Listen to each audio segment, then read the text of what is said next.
Oh, cool. Nice.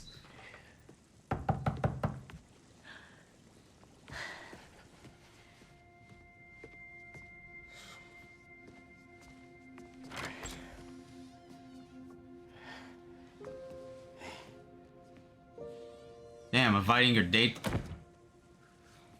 Haley, hi. I hope you're hungry. Starving. Food's almost ready. Why don't you go show her your essay? He worked so hard on it. Oh, Miles completed his essay? Nice.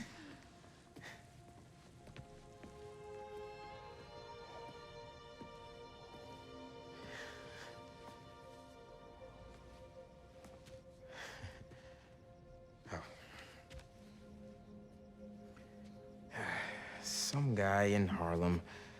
Probably seen him volunteering in the city, helping out his city council mom, and trying to live up to his hero dad. Like that version of that person. Yeah.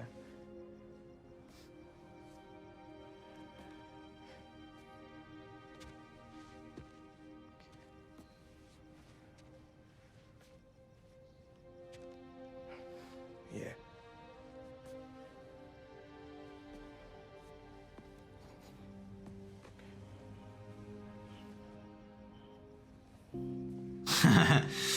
Miles, you slick dog. That's her scarf.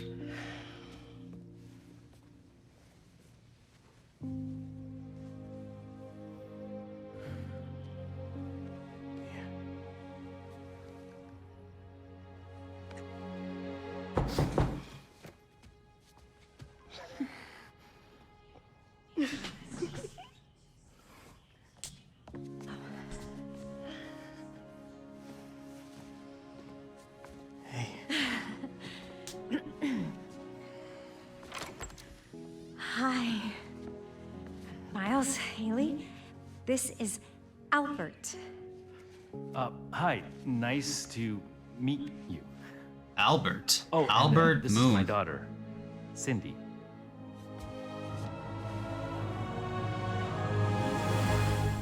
Cindy. What?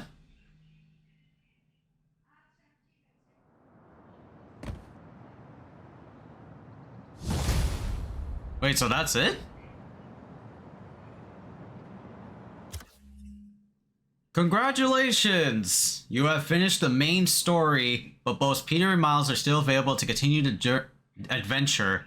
You can now start a fresh adventure with ultimate difficulty. Ultimate difficulty, alright. What's up, New York?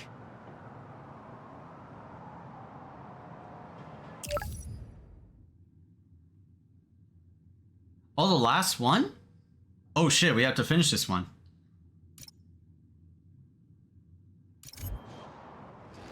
Okay. We have one last mission. MJ. Hey, just wanted to let you know you got a package here at the house. Okay. I put it in the garage for you. It's from Norman Osborn. Oh, Whoa, what? Interesting. Thanks for letting me know. Break time's over. Break time's over. Alright. Let me change like my suit now. This should be like the last suit, I bet. Yeah. Complete all EMF experiments to unlock this suit. Ah, that's right. Okay. There's a Spider Noir suit. Yup. Oh, nah. Nah.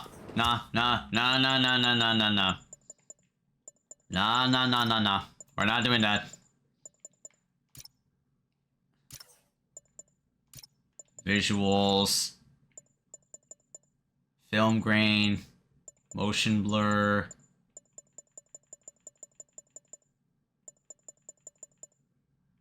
Yeah, we're not doing the fucking,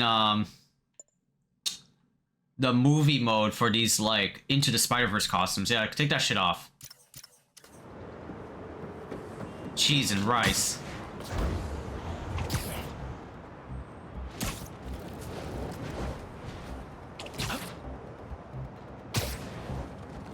So what's this last mission then? I want to see. Thought we were like supposedly done, but there's just one more. Let me see.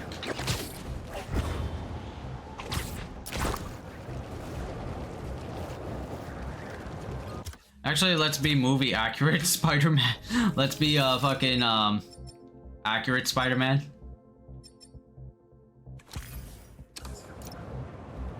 Yeah, this will work. Welcome back, Dana Club. We did it. What's this? Check Norman's delivery. Plants and a thumb drive? They say you should never plug in a drive of unknown origin. But I know Norman. Harry wanted you to have this.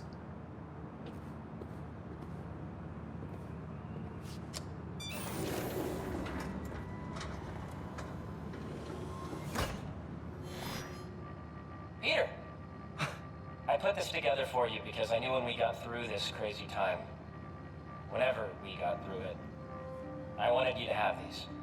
And I wasn't positive I'd be here to give them to you myself. Harry.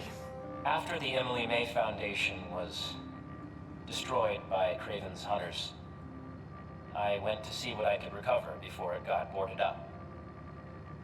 In the box, you'll find a piece of bark from my mom's tree, and one of May's blossoms.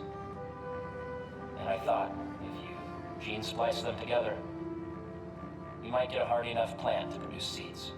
Wow. Huh. Well, okay. Oh, you have to do these? Oh, my goodness. So we need like one of each?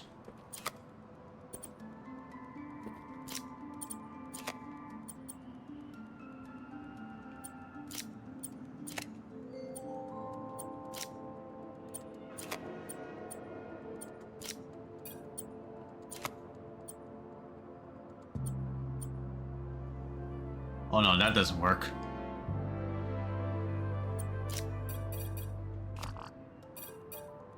Shit. Reset the pieces and start over. These fucking puzzles.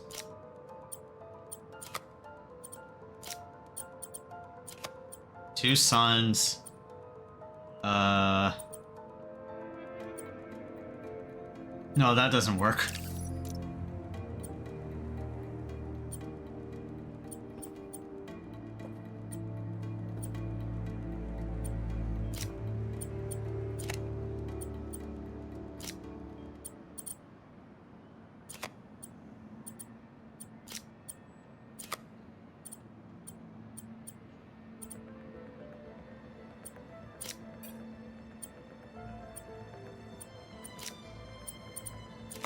Okay.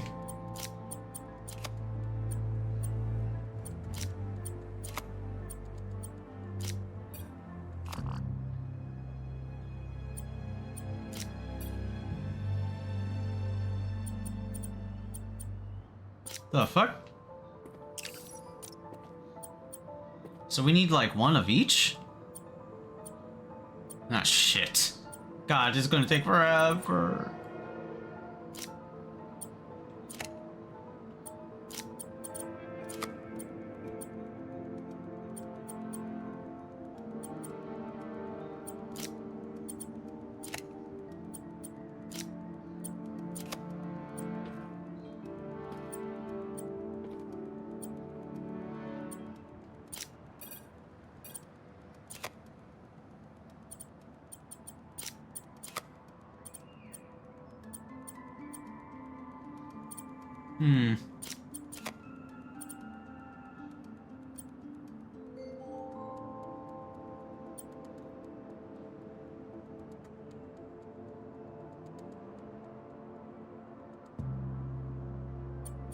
Maybe no.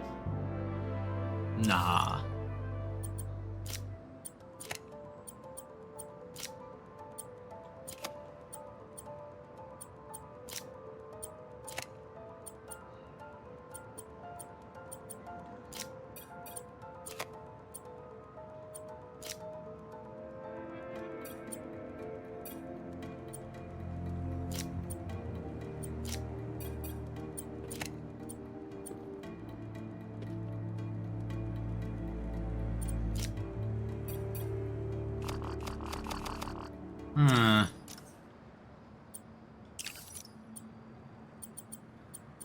Oh, snap cursor, okay. Okay, this is gonna be challenging, right? Because you have like 7 pieces, right?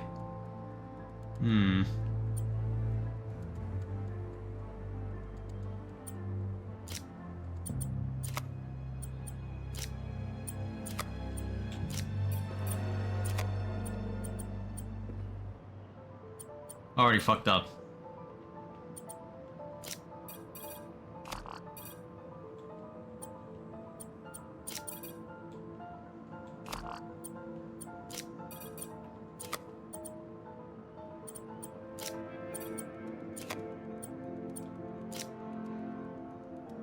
Oh, wait. Wait a minute.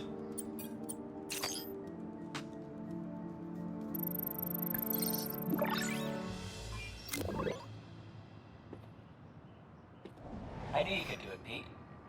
Now, you know those little bee drones we salvaged from the field studies? We just leveraged their relocation data sets to plant those seeds around the city. You're some kind of genius, Harry Osborn. Let's get those bees working. I know. It'll be years before we see the results. And who's to say where you and I will be a week from now, let alone years from now. Which is why I did this simulation to show you. So Emily and May will live on in the city, and of course, in us. I love you, Pete. I really do. Kiss me in the mouth. I know the Foundation didn't end up going the way I'd hoped, but there's still no one I'd rather have tried it with. I bet by the time you get this, we'll have already started a new Foundation. Just me and you. From scratch. Go us. Go us. Oh, one last thing. I got a little something for you. Oh, what? Wear it in good health. Wear it in good health? What? Oh, I got this fucking Kang the Conqueror suit. Oh, yeah.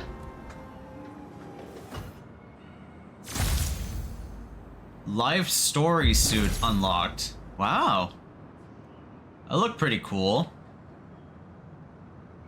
Alright, the Khaiza has just finished everything, I think like 100%, right? Did I like do 100% Spooter? Oh damn, I'm like fucking 85% done. I'm 85% done on Spider-Man 2.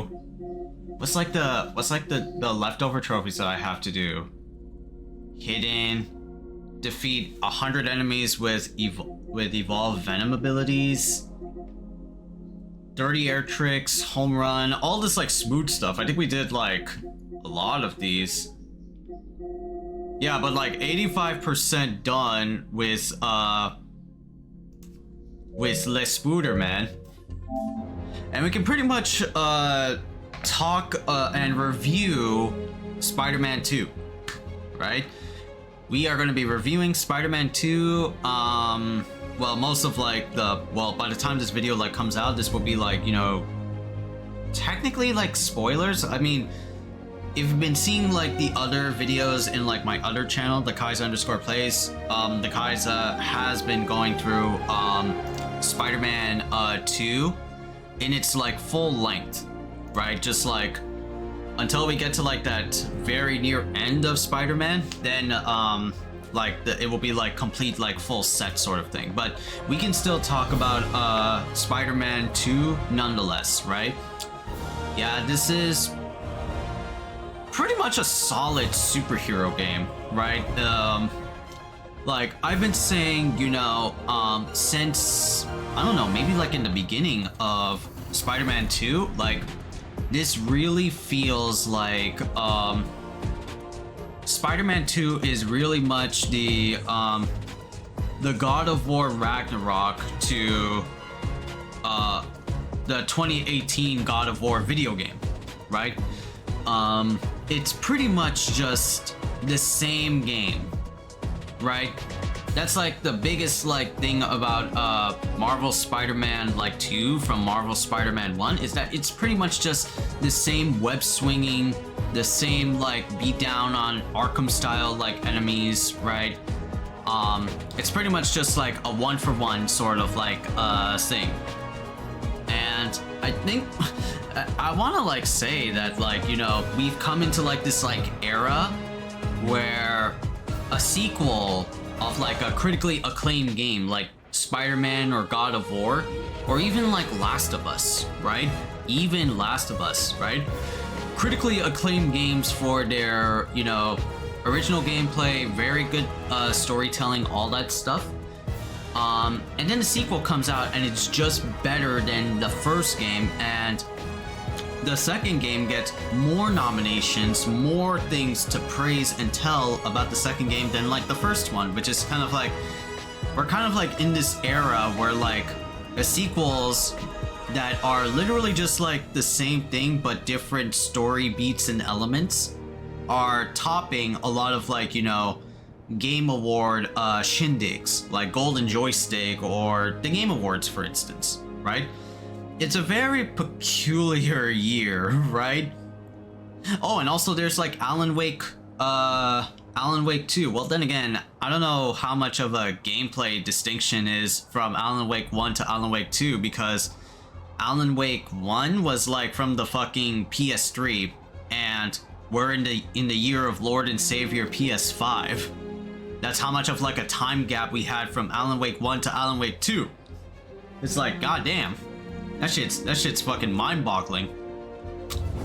But either way, right? Spider-Man 2 is pretty much just a revamp, like an upgraded version of the Spider-Man 1 game. You have lots of new abilities, right? You can play as both Peter and Miles, right? And you just pretty much whoop ass in fictional Marvel New York and just have like a blast. Doing juggle combos like to 100 plus or some shit, doing Venom abilities, doing spider gadgets. It's a lot of fun, right? It's very much, it brings you back 5 years ago when Spider-Man 1 was, you know, a thing for the first time. And a lot of people were like, oh wow, a Spider-Man game that plays like the Batman Arkham games. Right, if anybody has ever played them. I never played the Batman Arkham games, but I would really like to at one point, because those were pretty much, you know, just the first versions of the Arkham style like combat that was like pioneers, right? This is pretty much Batman Arkham like City, but instead of DC, it's Marvel sort of thing, right? It's a lot of fun. Right, I kind of like dig like these like open world sandbox elements. It's like both good and a bad, right? In some like aspects, right? The story of Spider-Man is really like awesome because, you know, Spider-Man 1 was about, you know, Mr. Negative, and like the precursor, like ultimate big bad is Dr. Octopus or Doc Ock, right? Peter's like mentor, and was like, oh my god, I can't fight Doc Ock because, you know, he's like my sensei, my guru. I can't like beat him up, even though he caused like a devil's breath like plague that like poisoned almost everybody in New York City and killed like my aunt. That's fucked up. So he's in jail in the raft.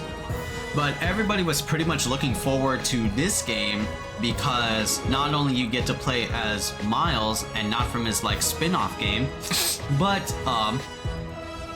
you get to play as symbiote suit Peter Parker, because the symbiote is like a big fucking emphasis in Marvel's Spider-Man 2.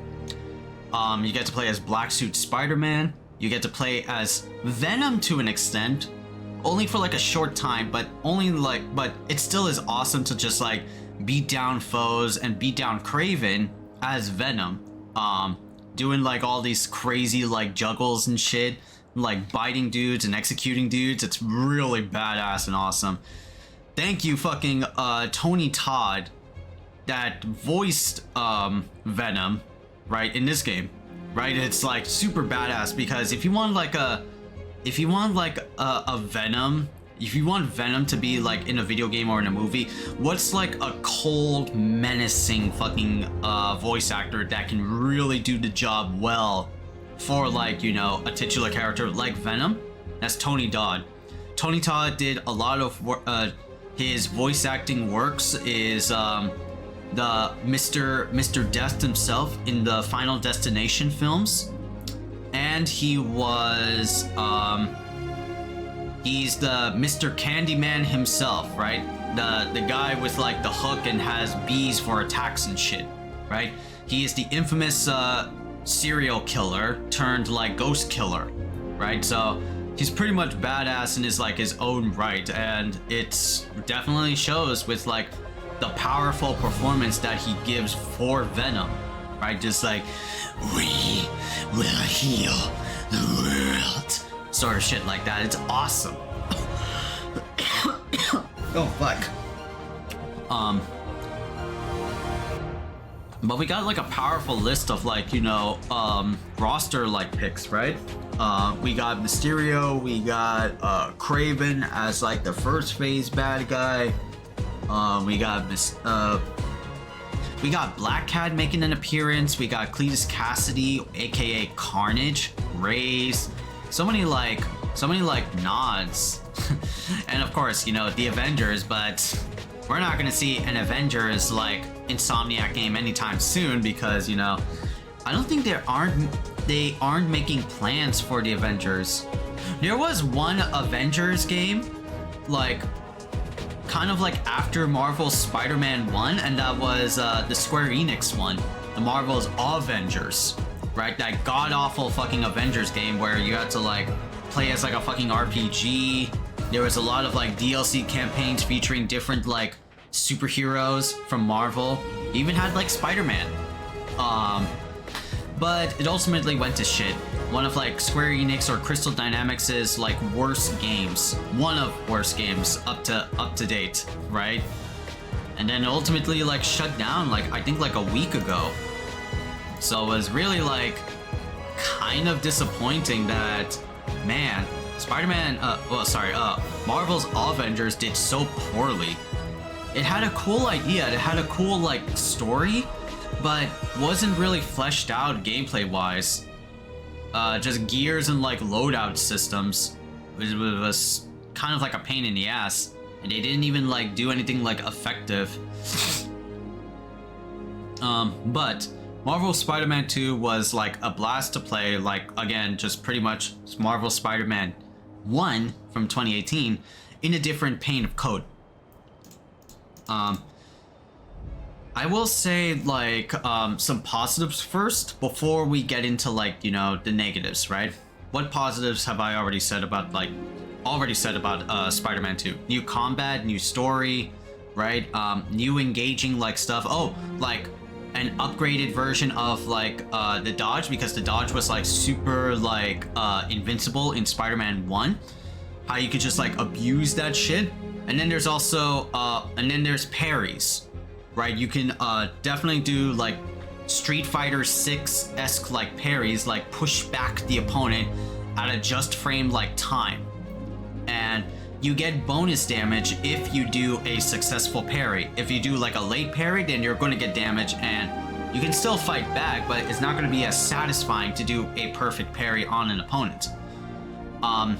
There was a lot of bosses in this game, bro. Like, the bosses were definitely a fucking challenge, comparatively speaking to Spider-Man 1.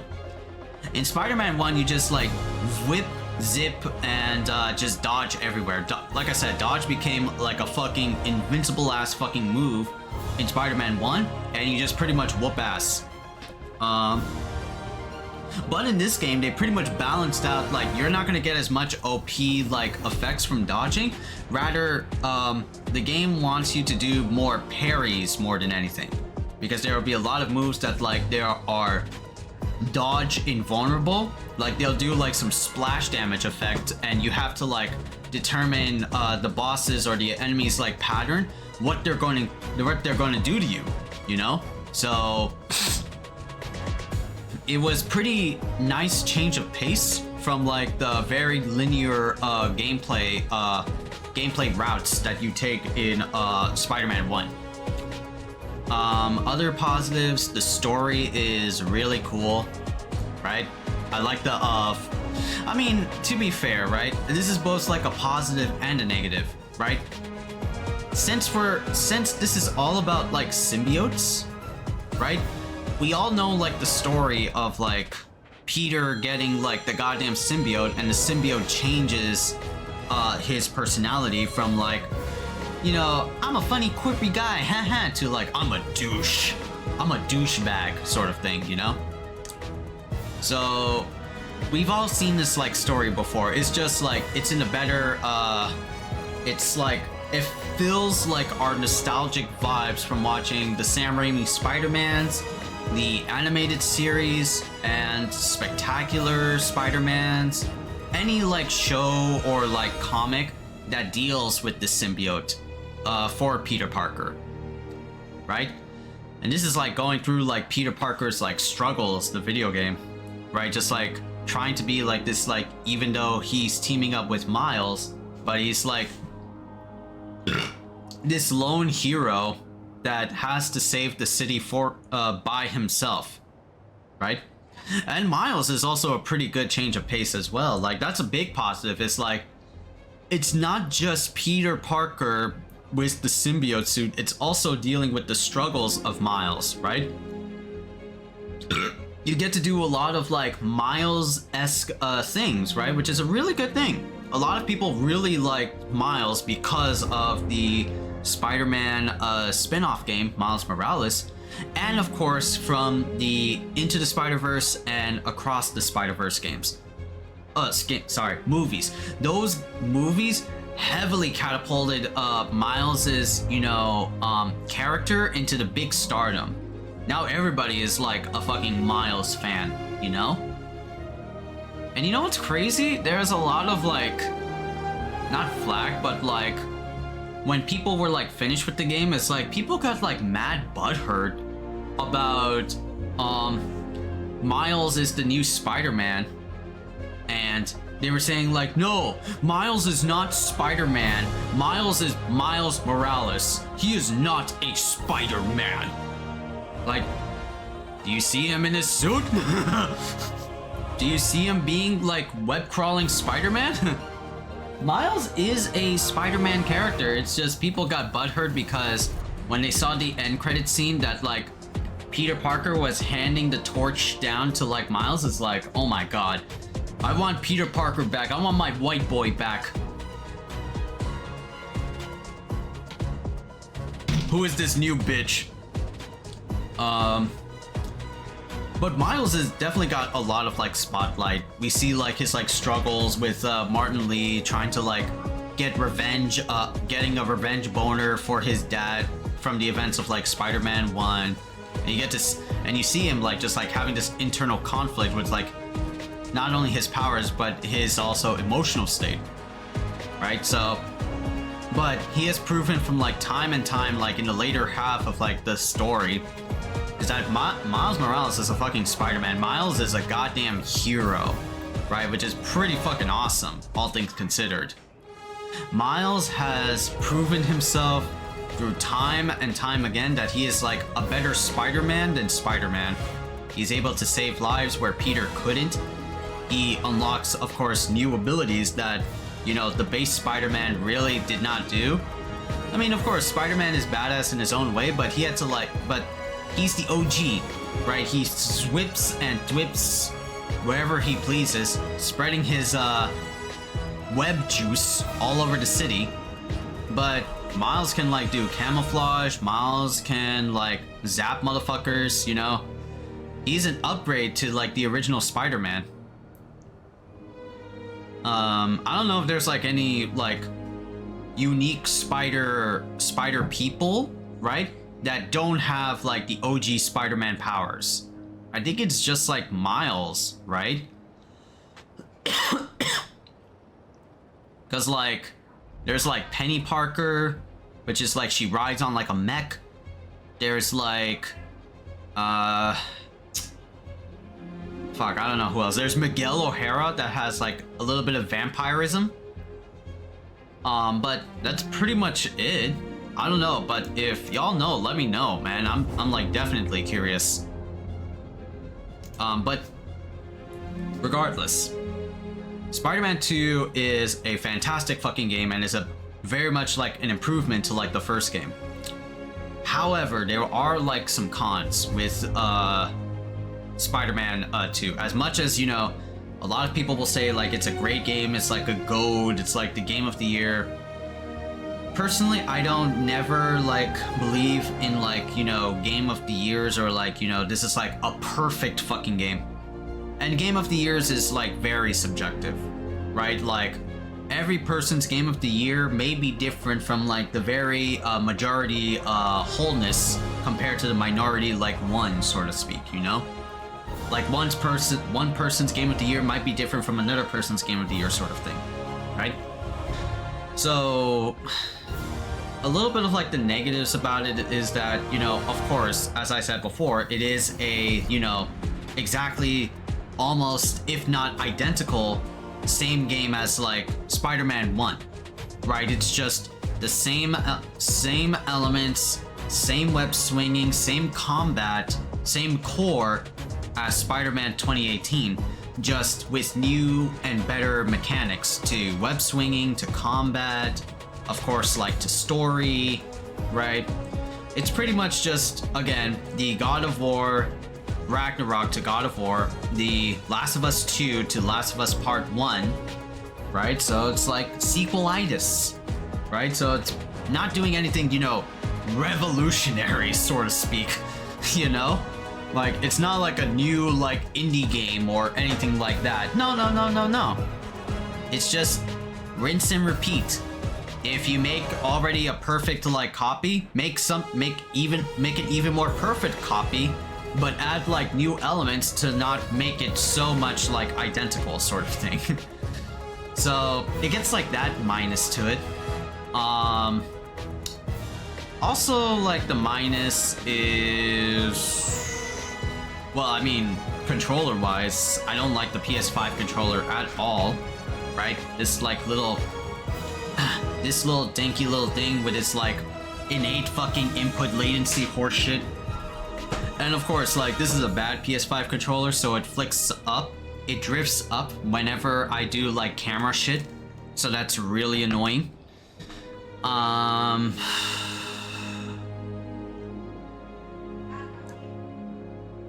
Outside of like combat, I think like the major like con or the major negative that I will say, outside of like, you know, just nitpicky stuff and like, you know, the sort of like sequelitis reason, this is pretty much like a AAA budget title, right? And this is like where like my big like fucking review thing comes from. Spider-Man 2 is published and developed, I mean, of course, gameplay developed by Insomniac, but Sony bought and now currently owns Insomniac, not currently owns, but owns Insomniac Games, right? So they pretty much, you know, publish this game out to the shelves, and it's pretty much like a AAA budget title, right? And it's the triple anus factor of like, you know, most video games nowadays, right? A AAA budget game would be something like fucking Sony or excuse me, God, or Microsoft, Nintendo. Well, Nintendo's like in their own world, but they still have like their own AAA budget games, which is like their Marios, their Zeldas, you know, all that stuff, right? I don't know if Fire Emblem counts as like a AAA budget title, but you know, definitely like AAA budget game means like something along the lines of like a graphical powerhouse. Like you get to explore New York City, you get to see like the molecules of character textures, the ray tracing. Yeah, we were just like making fun of like textures and glitches and like, you know, low res rocks sort of thing, you know? So that's like the triple anus feature, right?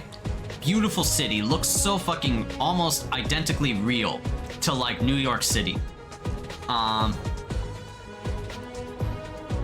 of course, not just like with graphics, but also, you know, story, right? The Khaiza has noticed that a lot of like AAA budget, you know, titles will always come with like, you know, a cinematic story mode, right? Like, I got in order to be like a AAA budget game nowadays is like I gotta have like a deep, thought-provoking story mode that can like challenge norms, that is no way, shape, or form like the old school video games like fucking Tetris or Atari, where the main point of those games is, you know, just to play a game. But now we're in this like era like Death Stranding or God of War, Last of Us, where we have like games that have really like evolved storytelling and story beats that video games are not really video games back in the day anymore. No, they are now like movies. They're now like, yeah, like a Mortal Kombat, right? Like like a Mortal Kombat cinematic story mode sort of thing, right? We spend like $60-$70 out an hour for like a AAA budget title, and yeah, and we get like a sort of cinematic like Marvel movie, right? Characters interact, like you get to see like the narration of the plot like moving forward, right? Video games are now like, you know, art forms and are just like movie pieces, right, that you could hang on your shelf, and if you want to go back to them, you can definitely go back to them and watch those movies, you know, like, and just have like a blast, just enjoying like deep, thought-provoking like character dialogue. There is another genre like that, which is like indie games that sell like messages and all that jazz, but AAA budget games get like that, you know, cash grab or casual grab appeal because, you know, of their like name brands and titles alone, right? Like a lot of people got into like Spider-Man 2 because it's the name label Spider-Man. For a lot of people, you know, if you're like a comic book fan, especially if you've been watching or reading Spider-Man up to like this point, then you are definitely going to be in tune with like the Spider-Man beats and stuff like that, and they'll say like it's a great Spider-Man game of all time. Evidently there are more Spider-Man games, like the Spider-Man PS1, there's Spider-Man 2 on the PS2, there's Spider-Man Web of Shadows, right? So many like different like Spider-Man games that like came before it and are just like this Insomniac Spider-Man games are just the evolved forms of those games, essentially speaking, right? So Spider-Man has come like a long way, right? Spider-Man is now like a cultural like fucking icon. I mean, I'm pretty sure there were Macy's like parades that had like Spider-Man floats back in the day. Now they're just like anime stuff, right? I think like this year we had like Dragon Ball Z with like the Goku float, and there was like a One Piece Thanksgiving float, right? Which, funny enough, right? I think like the parade goers damaged like the side of like Luffy's hat, so it pretty much just deflated on one side of his straw hat, and it pretty much just like kept going. Like, I deadass am not like joking around. This actually happened. Right?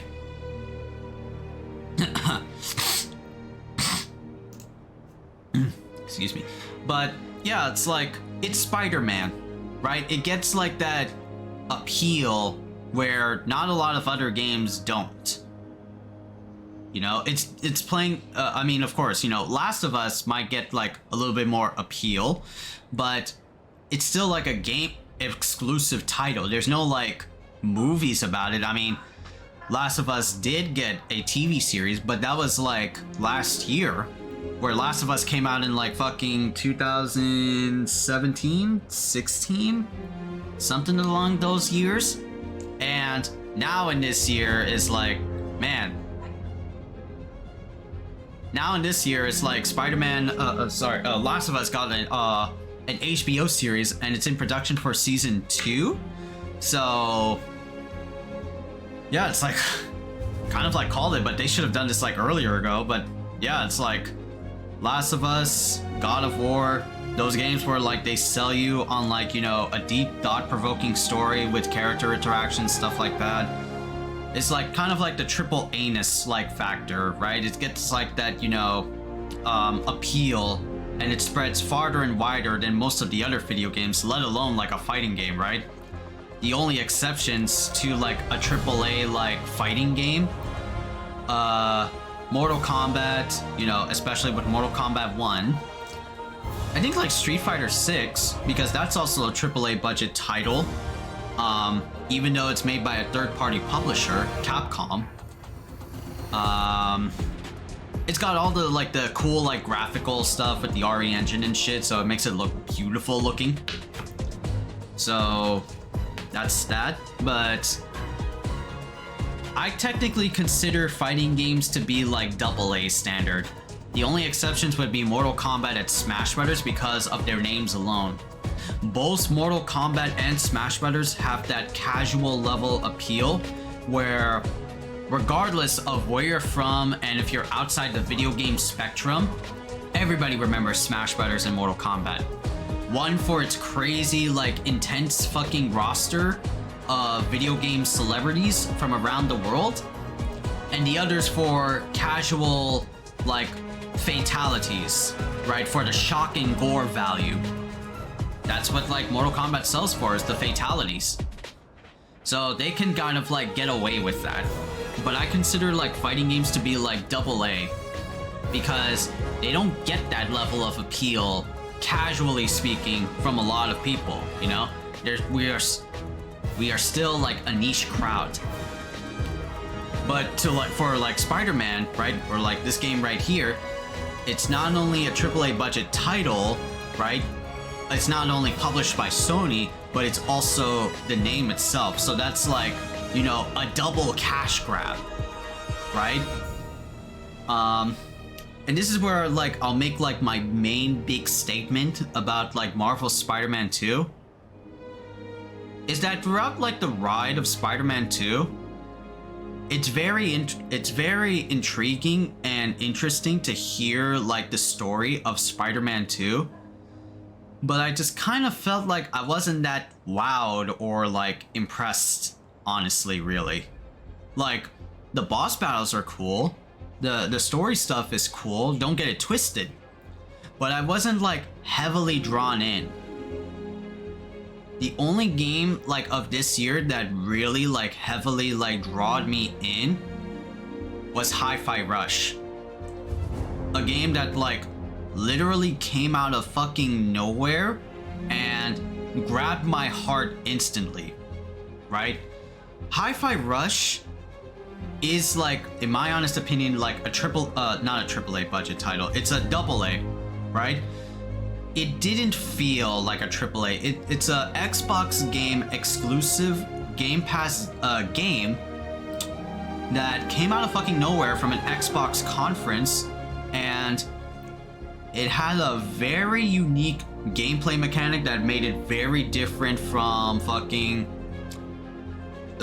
the Devil May Cries or any of like the character-driven action games that came before.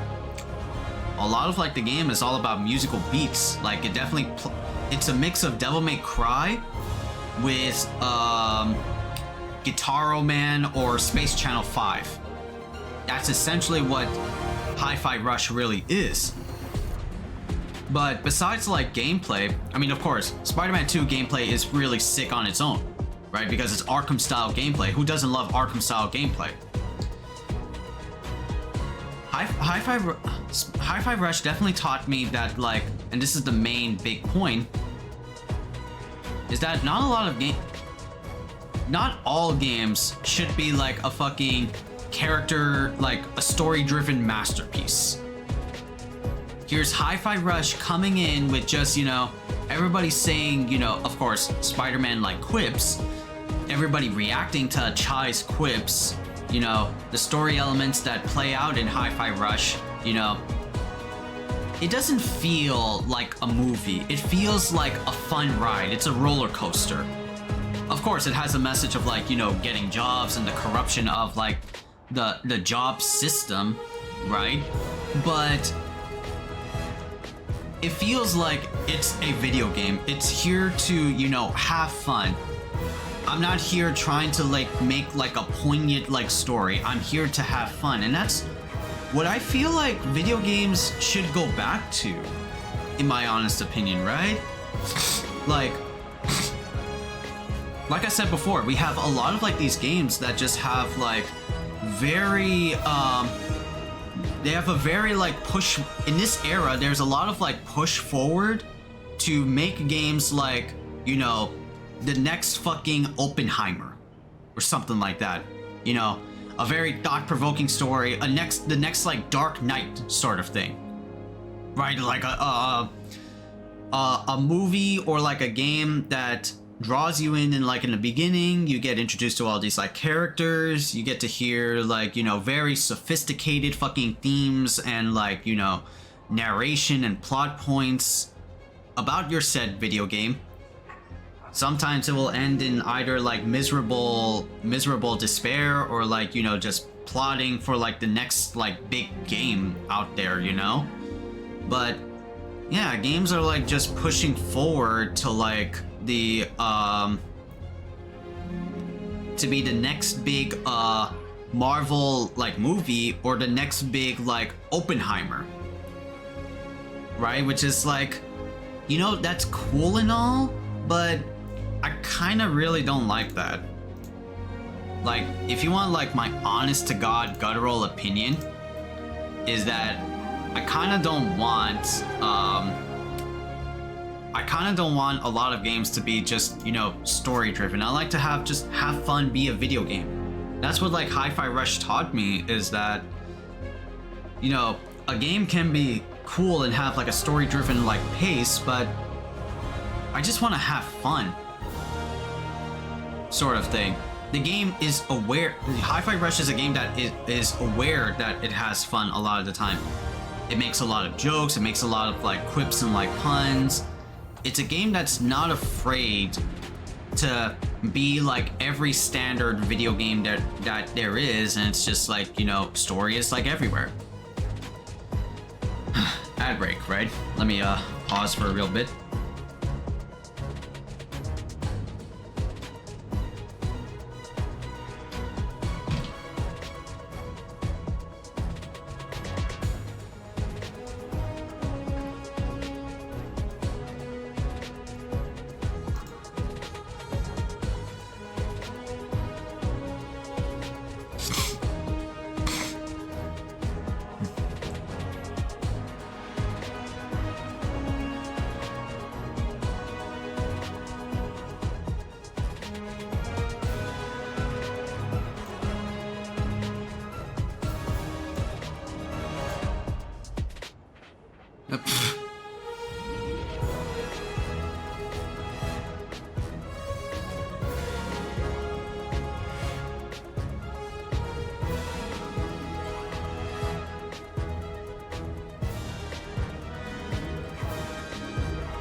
Okay, cool.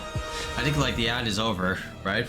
But yeah, that's like what Hi-Fi Rush taught me, is that not everything has to have like a story-driven like cinematic masterpiece. No. Remember, like, again, like the whole thing about like video games is that it's a video game, right? Where it's like, we're here to like play games and chill out after like a whole like day of like 8 to like 3 school day or a 9 to 5 job. We're here to like chillax and mellow out after like a long day of work, right? Video games are video games and movies are movies. You sort of see like that intersection in between, and I'm okay with that, right? Because, you know, it brings video games to like in a new limelight, but there's just like so many games that are just pushing for story-driven like moments, or like make games like fucking movies or some shit. I'm like, there's a dime like 24. It was cool back in the day, but like it was cool back in the day when there were like a few games that really like pioneered on that. And of course, like, you know, of course back in the day, right, what was the biggest like story-driven game that a lot of people had praise for back then? Metal Gear Solid. Metal Gear Solid is, you know, Hideo Kojima's fucking magnum opus slash baby, right? Because he incorporates a lot of like political history, military history, and just like economic history into like this fictional like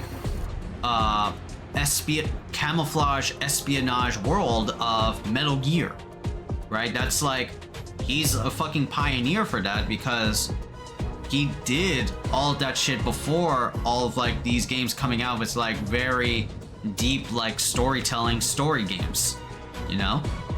So Hideo Kojima gets like, you know, a pass for that, and he's like a pioneer for that. But now it's like, now in this like era, there's a lot of games that are really like that.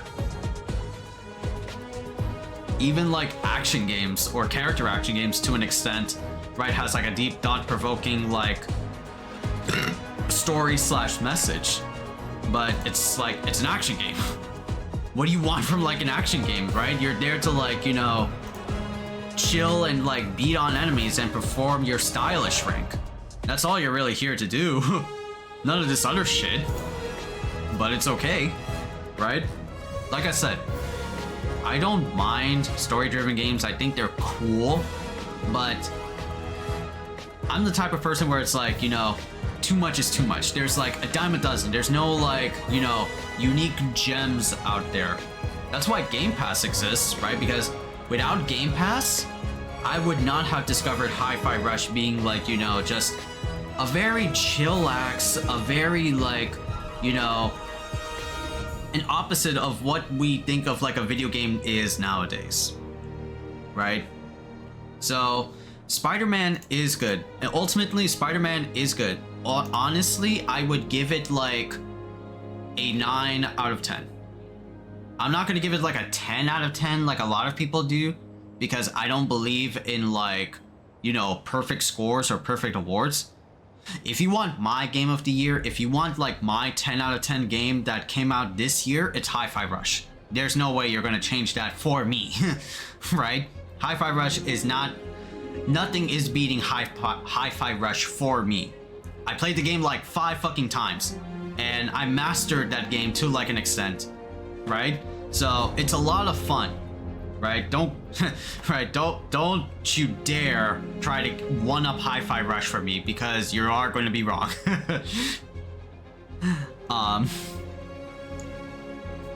But Spider-Man 2 gets like a 9 out of 10, right? And I know there's going to be more content to this AAA budget game. There's going to be DLC campaigns, right? We got like teases of other things like in the works, right? We got like the story stuff with Cletus Cassidy, Carnage. So Carnage is going to definitely be a thing. Even though we saw Venom, but we still want to see like Edward Brock Jr. or Eddie Brock. Yeah. Eddie Brock, right, is the most canonical fucking Venom we ever seen. Not Harry, not Osborn, but Eddie Brock. So where's our boy, right? You know?